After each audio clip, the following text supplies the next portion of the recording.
भगवत् करोमि सकलं परस्मै नारायणाय समर्पयामि। नाहं कर्ता हरिकर्ता तो पूजा कर्मताखिलं यद्यत् कर्म करोमि तत्तदखिलं शम्भो तवाराधनं हरि ओम्।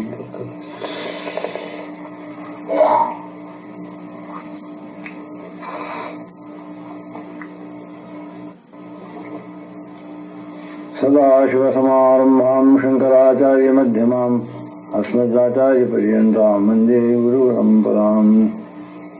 नारायण समारम्भाम् आचार्यत्रय मध्यमाम् अस्मदाचार्य पर्यन्तां वन्दे गुरुपरम्पराम्।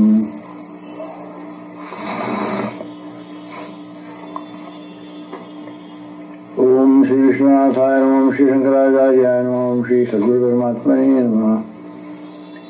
ओम श्री दत्तात्रेयाय नमः, श्री दक्षिणामूर्ते नमः, श्री बादरायणाय नमः, श्री हरिगिरिवाय नमः, श्री शंकराचार्याय नमः, रामानुजाचार्याय नमः, मध्वाचार्याय नमः।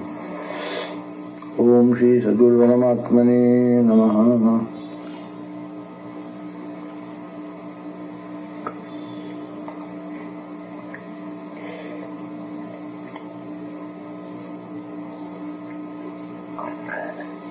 Worshipful homage to the eternal, infinite Spirit Divine.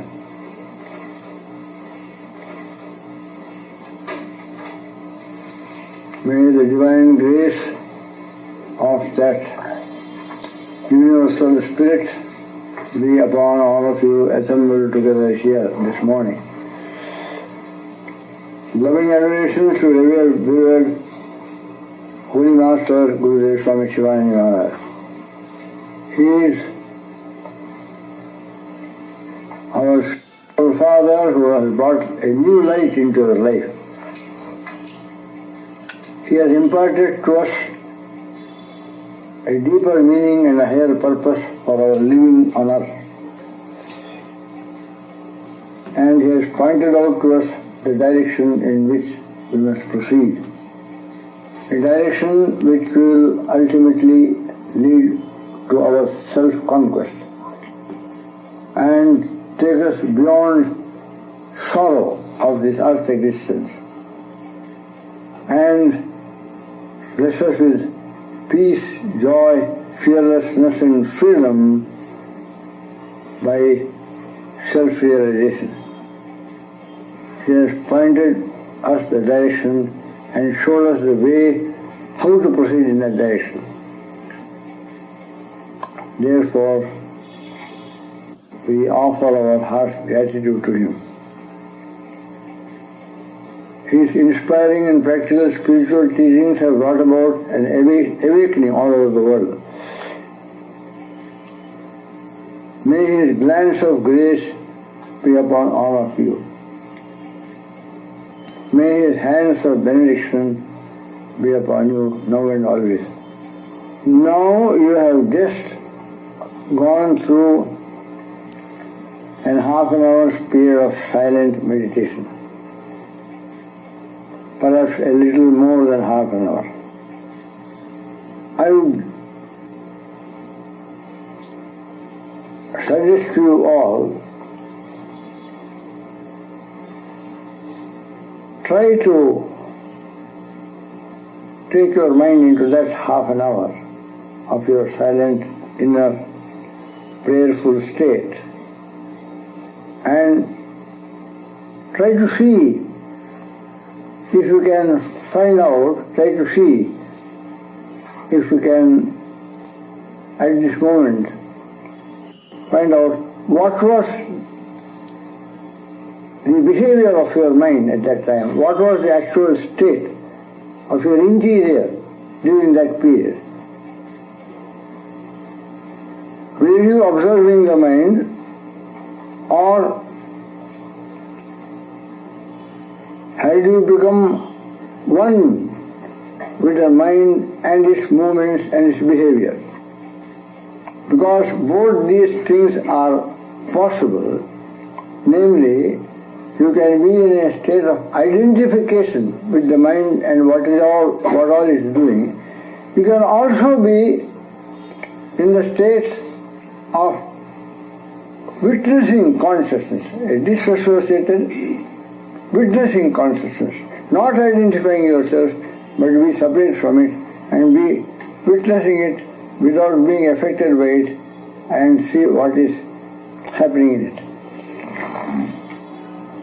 A witness only observes, but is not involved, and therefore experience of the mind state, mind movement. There is a detachment from the state the mind is undergoing. Now it is important that you know the contents of your prayerful inner state if you want to go on improving in this practice and go on progressing in this practice. A jeweler goes on again and again examining the jewel from all sides so that he may impart more polish, see, and bring about more, see, brightness in it. As he goes on employing, he corrects whatever it needs to be corrected and improves whatever is need to be improved. A goldsmith who wants to make a beautiful ornament of purest gold goes on testing the gold to know what degree of purity it has attained by rubbing it against the touchstone. Similarly, you must subject your interior state to such a scrutiny to know exactly what is the quality of that condition, and only such scrutiny can reveal to you the exact quality of that condition, interior state. This scrutiny and observation and whatever knowledge, whatever you learn through such a scrutiny and observation will help you now to go on improving and progressing.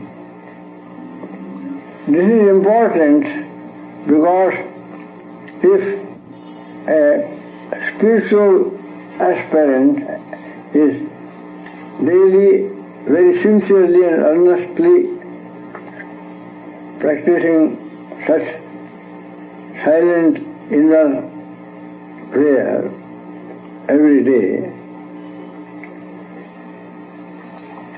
and is doing it like that and has done it for a whole year, you will admit, you will see how the same technique you are practicing in January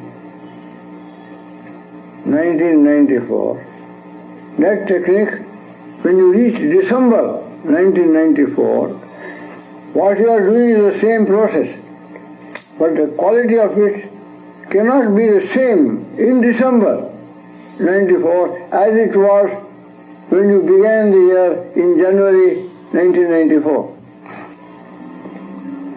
The process may be identical, but the quality of it goes on changing and progressing. A young student enters a class at the opening of an academic year of studies. After 9 months of study, his knowledge definitely is much more improved at the end of the 9 months than it was at the beginning of the 9 months. This is necessary because at the end of the 9 months, he has to submit to an examination and pass successfully in it so that he goes on to the next higher stage of study, the next grade. The spiritual process is a similar process. The outer form of any particular practice may be identical, but the movement of the inner process is dynamic and progressive. Whether it is dynamic or progressive will depend upon your own daily study of the contents of your interior. It is in the light of this study you are able to bring about consciously the necessary improvements and adjustments. And the next important point is, as you observe and try to know better daily the state of your interior, you must also try to think, why is my interior, why is my mind and the behavior of the mind in such and such a way? Why it is not otherwise? Why it is in such and such a way? What is the reason? In that state of interior, you are to be aware of certain things. What is your consciousness aware of? Trying to understand why the mind is behaving and moving in a particular manner is an important interior science that you must gradually know. But this attempt to get a direct knowledge of the mind is not mere psychology, it is more than psychology. Because this attempt to understand your mental state at that moment has a direct connection with consciousness. Ordinary psychology seeks to know about the mind only, mind and its behavior only. Your scrutiny and self-analysis is something that goes beyond, because it is concerned with something that is distinct from the mind, different from the mind, and above and beyond the mind. That consciousness is yourself. You are an eternal and immortal spirit. Therefore, that consciousness in relation to which you are now making a study of mind behavior is spiritual consciousness. We have to know it because our body, our mind, our intellect and our spiritual center of consciousness, they are all interrelated and connected.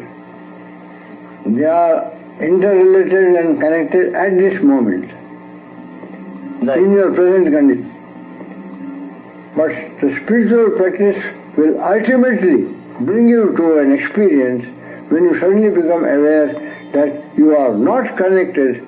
Even though body, mind and intellect are interconnected, you are unconnected and beyond it. You transcend these things. No doubt. You are in a state of proximity and association, but you are not connected or related to these three aspects of your being. Even though you are in this body, mind, intellect complex, you are in it, but you are not of it. This is the fact. You are eternally connected and related to the cosmic spiritual being. This is the truth of your being, and this will be the message of this morning. Know what the mind is, why it is so. Know yourself and be yourself. That is the highest good, and that is the purpose of spiritual practice. It is the objective of human existence, and it is the ultimate goal of your human life, the spiritual goal. When we try to learn about the bodily conditions, we call it medical science, physiology and medical science. When you try to learn something about the mind and intellect, you call it the psychological science. And trying to learn about human behavior, how it must behave, how it must not behave, how it is beautiful, how it is ugly, and what is good and a positive direction, what is negative and bad direction, is called the ethical science, moral or ethical science. And beyond all these three levels, what is the nature of the interior, the center? That knowledge belongs to spiritual science. And yoga and Vedanta constitute the spiritual science. And because the innermost central identity of your being is divine, we may also call it a divine science or divine spiritual science. Through a progressive study of the lesser dimensions and levels of your being, ultimately we approach the experience and the realization of that inner divine spirit. Then only you really and truly know yourself, and not until then. And God and Gurudev, combined with your own sincere self-effort, grant you that real and true knowledge of yourself. Then you are free. Sorrow cannot touch you. You are free because that is illumination, enlightenment and liberation. Thank you. Oh.